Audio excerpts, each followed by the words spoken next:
नमस्कार, मी धनराज खंडाळे, सात मराठी न्यूजमध्ये आपले स्वागत करत आहे. ग्राम स्वराज्य सप्ताह हा शिरूर तालुक्यातील रांजणगाव या ठिकाणी होत आहे.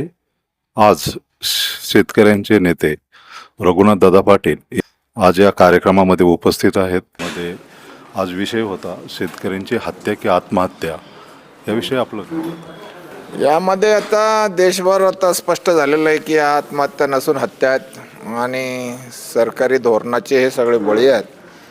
त्याच्याबद्दल आता हा काही चर्चेचा विषय राहिला नाही. देशभरातल्या मान्यवरांनी मान्य केलेलं आहे. त्याच्यावरचे उपाय पण सांगितलेले आहे. शरद जोशीने सांगितलेलं होतं की उत्पादन खर्चावर भाव द्या, नसेल तर खुल्या व्यवस्थेमध्ये जगभर जाऊ द्या आम्हाला.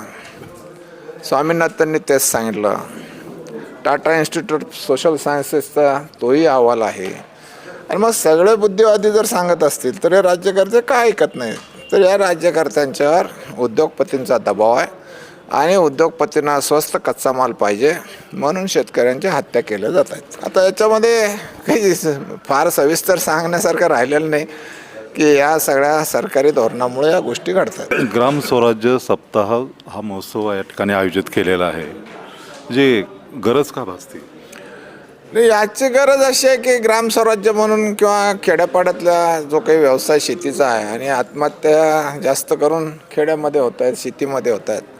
तर ग्रामस्वराज्याच्या दुसरा अर्थ असं शेतकऱ्यांचं स्वराज्य आहे. ग्रामस्वराज्य म्हटलं असलं तरी शेतकऱ्यांच्या स्वातंत्र्याचीच ही लढाई सुरू आहे आणि शेतकऱ्याला स्वातंत्र्य नसल्यामुळं त्याच्या हत्या होत आहेत, एवढंच आहे. तर ते स्वातंत्र्य मिळालं तर ग्राम स्वराज्य काय आणि शेतकरी स्वातंत्र्य काय, शब्दाचा छल करू नका, दोन्हीचा अर्थ एकच आहे. देशात किंवा राज्यात कोणत्याही पक्षाचं सरकार आलं तरी शेतकऱ्यांना वारंवार आंदोलने करावं लागत आहेत आणि त्या आंदोलनापोटी अनेक शेतकऱ्यांच्या आत्महत्या झालेल्या आहेत. आपणही आपल्या जीवनामध्ये अनेक आंदोलने केलेली आहेत आणि शेतकऱ्यांना न्याय देण्यासाठी प्रयत्न करत असतात.